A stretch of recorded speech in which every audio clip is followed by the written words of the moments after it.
हरिओम मित्रों, भगवद गीता के 7वें अध्याय का चिंतन हम कर रहे थे और भगवान ने हमको 4 प्रकार के भक्तों का वर्णन बताया पिछले श्लोक में।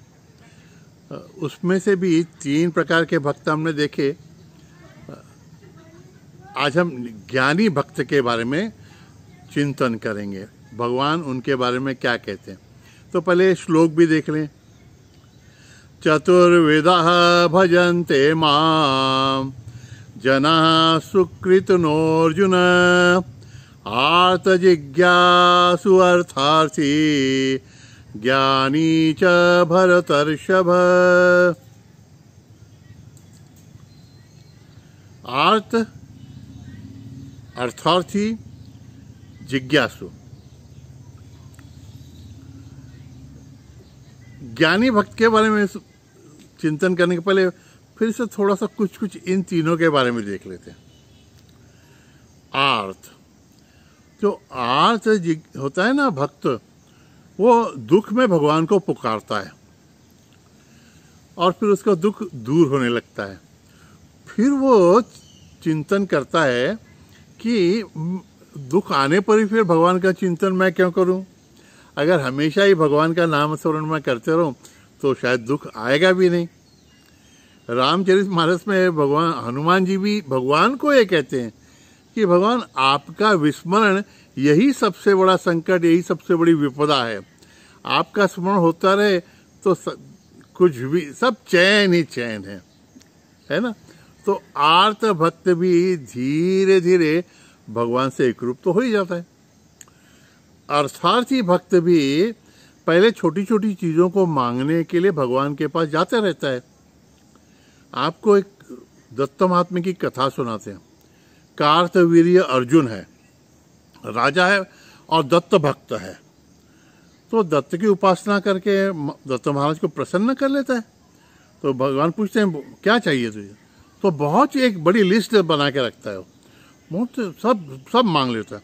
मुझे बड़ा साम्राज्य मिलना चाहिए, हजारों वर्षों तक मैं उस पर राज्य करूं, मेरा कोई शत्रु ना हो और सभी उपभोग मैं ले सकूं, इतनी शक्ति मुझ में होनी चाहिए और इतना आयु भी मेरी दीर्घ होनी चाहिए और शत्रु तो होनी ही नहीं चाहिए, और शत्रु कोई खड़ा भी हो तो उसका निपात करने के लिए हजारों हाथ मेरे होने चाहिए।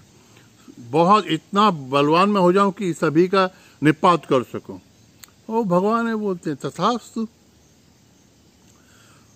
तो ये हमारा अर्जुन, जो कार्तवीर्य अर्जुन, वहां भी अर्जुन ही है, हजारों साल तक जीता है, बहुत प्रतापी राजा बन जाता है। और वर्णन भी है कि बड़े बड़े राक्षसों को, बड़े महारथियों को भी अपने हाथ के नीचे दबा के रखा है उसने, इतना पराक्रमी है। हजारों साल जीने के बाद में फिर एक बार बैठे बैठे सोचता है व्हाट नेक्स्ट? अरे हजारों साल मैंने जब आनंद ले लिया, अभी क्या? फिर महाराज के पास आता है। महाराज ध्यान लगे बैठ जाते दत्ता महाराज हमारे, तो बहुत देर तक बैठा रहता है। फिर दत्त महाराज का कोई सेवक है, बोलता है कि महाराज मिलने आए आपसे। दत्त महाराज से कहता है, ये सम्राट को बोलता है, ये महाराज मिलने आए। तो दत्त महाराज बोलते हैं तुम ही पूछो इसको क्या चाहिए, और जो चाहिए वो हम दे देता हूँ, अभी कुछ मांगने के लिए आया होगा। हाथ जोड़ लेता है वो कार्तवीर्य अर्जुन, बोलता है बहुत बड़ी गलती हो गई मुझसे, आप प्रसन्न हो गए और मैंने ये सब बातें मांगी, अब मुझे आपकी कृपा और मोक्ष चाहिए। ऐसी कुछ कथा है, दत्त महात्म्य में पड़ेगा। तो अर्थार्थी भी जो है वो जब भक्त वो बन के भगवान से जुड़ने लगे तो उसका भी मोक्ष तो निश्चित ही है ना। और जिज्ञासु भी है। आज के देखिए ये साइंटिस्ट लोगों ने भी ना खुद कहते भी हैं कि ये सब हमने संशोधन किया है, रिसर्च हमने की है, लेकिन ये जो शोध लगे हैं हमारे माध्यम से, वो हमारे माध्यम से ही लगे हैं, हमने कुछ भी नहीं किया है, इसकी अनुभूति हमको आ जाती है। ये सब जो सीक्रेट्स हैं निसर्ग के, ये हम में से प्रकट करने वाली कोई शक्ति हम में ही है, वो भी पहुंचते ही है भगवान तक। तो आर्त हो या अर्थार्थी हो, जिज्ञासी हो वो एक बार भगवान से जुड़ गया तो भगवान का होके रह जाता है। धीरे धीरे वो भी ज्ञान की तरफ, ज्ञानी भक्त बनने के मार्ग पर रहता ही है। और एक बात, एक संत ने बड़ी अच्छी बात सुनाई। एक पिताजी के 4 बेटे थे। एक बार वो 4 आम लेके आए बाजार से, तो सबसे छोटा बेटा था, वो पिताजी को दरवाजे पे देख के उनके हाथ में के आम देख के ही रोने लगा। बोलो मुझे आम चाहिए, मुझे आम चाहिए करके रोने चिल्लाने लगा। पिताजी ने उसको एक आम दे दिया। उसको आम दिया तो उससे बड़ा दूसरा लड़का था, वो आया, पिताजी मुझे भी आम चाहिए, मुझे भी आम चाहिए करके। तीसरा बेटा कुछ काम में था तो दूर से देख रहा था कि क्या चल रहा है इन सब का। न तो भागते आया, न तो उसने कुछ मांगा, लेकिन सिर्फ देख रहा था कि ये क्या चल रहा है, जिज्ञासु की तरह। तो उसके पिताजी ने उसको भी बुलाया और एक आम दे दिया। चौथा सबसे बड़ा बेटा जो था वो अपनी पढ़ाई कर रहा था। इन सब लोगों की गड़बड़ की तरफ उसका ध्यान भी नहीं था। पिताजी ने क्या लाया इसकी ओर भी वो नहीं देख रहा था। पिताजी ने उसको बुलाया और उसको भी एक आम दे दिया। ये कथा है ना, ये दृष्टांत जो है ना, बहुत कुछ बात सिखा देता है हमको। ये दृष्टांत भगवान सबको देते हैं, फिर देने ही वाले हैं तो फिर रोकर मांग कर और फिर उसके बारे में बड़ा चिंतन करके सब क्यों लेना। भगवान का काम करते रहे, हम भगवान के लिए काम करें तो सब कुछ मिल जाता है। इसलिए शायद ज्ञानी भक्त होना सर्वश्रेष्ठ है ना। ज्ञानी भक्त कौन होता है?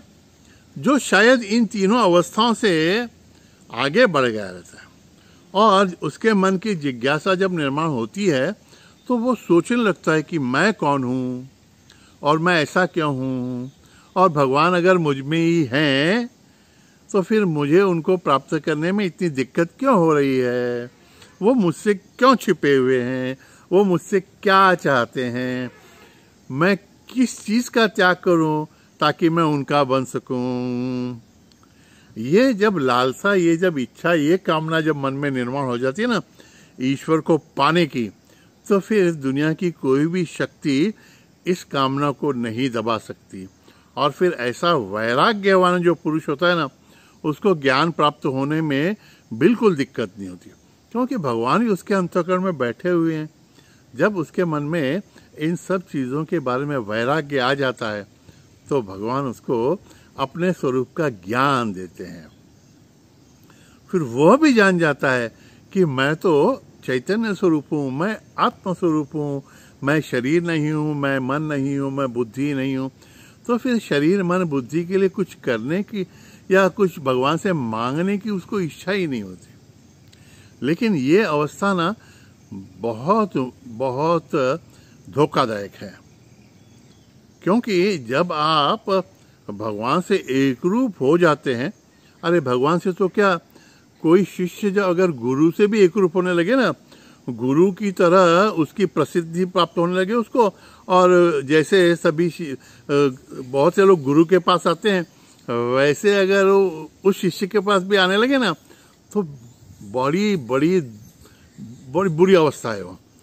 अगर वो शिष्य अपने मन में विवेक और गुरु भक्ति को जागृत न रखे तो स्वयं को भी गुरु की तरह ही, गुरु जैसा ही, गुरु के बराबर मानने लगता है, और यह उसके पतन का सबसे बड़ा कारण रहता है। इसलिए ज्ञानी हो जाने के बाद भक्त बने रहना सचमुच बहुत ही बड़ी बात है। इसलिए ज्ञानी का सबसे बड़ा लक्षण है वो नम्र हो जाता है, दुनिया से नम्र हो, दुनिया के सामने वो ऐसे झुकता है जैसा अपने सदगुरु के सामने नतमस्तक हो।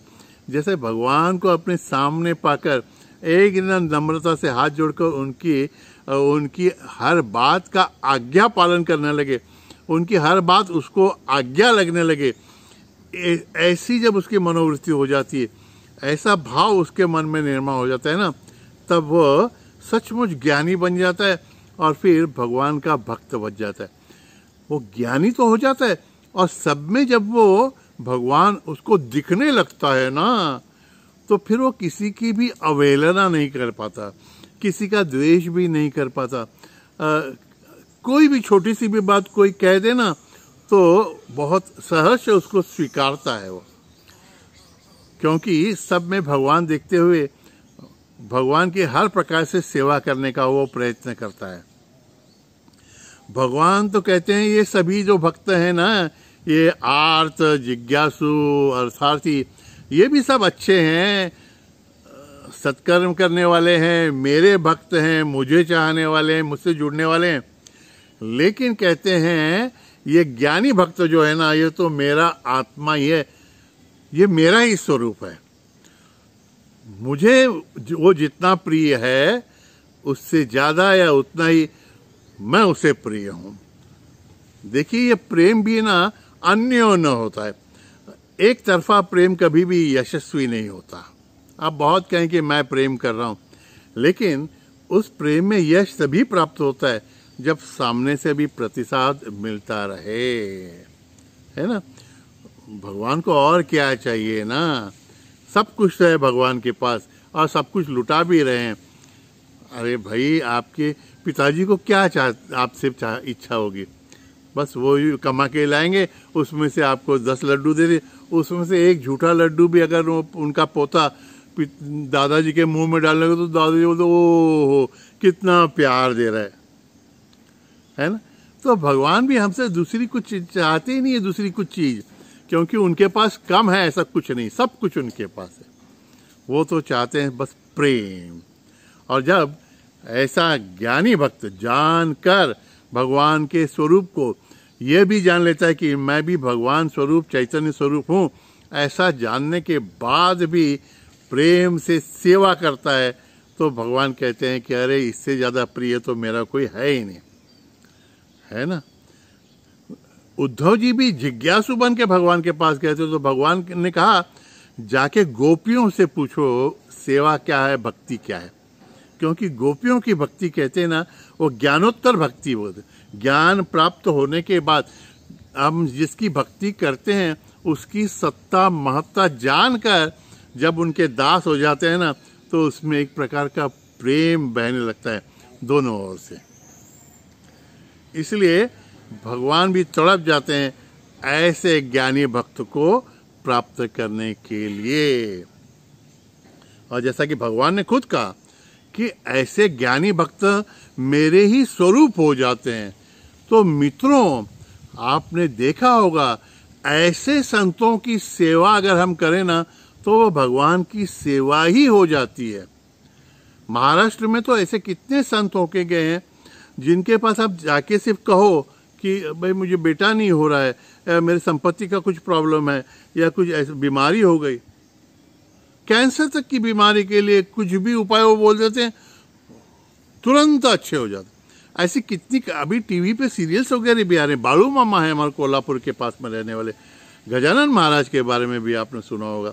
अरे कितने संत पड़े आज कल भी, लेकिन हमारे चिन्मय मिशन में ऐसे नाम नहीं, ऐसे चमत्कार का वर्णन नहीं किया जाता। नहीं तो हमारे भी स्वामी जो लोग हैं ना, बहुत पहुंचे हुए हैं, बस ये दिखाते नहीं है। ऐसा क्यों होता है कि वो तो भगवान के स्वरूप हो गए हैं, तो उनको कुछ करना नहीं पड़ता, वो तो निस्वार्थ हैं। और उनके सामने अगर हम ये कुछ बात उनके समक्ष अगर कह भी दें, हमको हमारी जो मांग है, हमारी जो वेदना है, इनके सामने प्रकट भी हो जाए ना, इन संतों के सामने, तो वो अगर ध्यान दें न दें, उनमें का भगवान सुनता है और फिर उनके माध्यम से वो हमारी सभी मांगे पूरी होती रहती है। मुंडकोपनिषद में तो ऐसा कहा गया है स्पष्ट कि जो आत्मज्ञानी है ना, उसकी सेवा करने वाले की सभी इच्छाएं पूरी हो जाती हैं, क्योंकि वो आत्मज्ञानी जो जो मन में सोचता है, जो जो संकल्प करता है, जिस जिस चीज का स्मरण करता है, वो सभी चीजें उसको प्राप्त हो जाती है। अब बेचारे उस ज्ञानी भक्त को तो कुछ चाहिए नहीं रहता है, लेकिन उसके पास ये जो थोड़े से, अब उसके पास भी तो अर्थार्थी और जिज्ञासु आ जाते हैं, तो उनको आगे मार्गदर्शन करने के लिए, उनको भगवान की ओर जाने के लिए प्रेरित करने के लिए वो ज्ञानी भक्त भी ये सब लीलाएं भगवान के माध्यम से करते रहते हैं।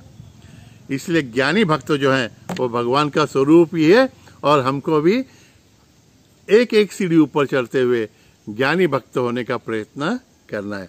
सिर्फ ज्ञानी नहीं, ज्ञान प्राप्त करने के बाद वो नम्रता हमारे में बनी रहनी चाहिए। हमको भगवान का दास बनकर भगवान की, जगदीश्वर की और उसका ही स्वरूप ये जगत है मान के सेवा करते रहनी है। हो जाएगा उनकी कृपा से। इसके बारे में और चिंतन आगे के सत्र में। हरिओम तत्सत। नारायण नारायण नारायण।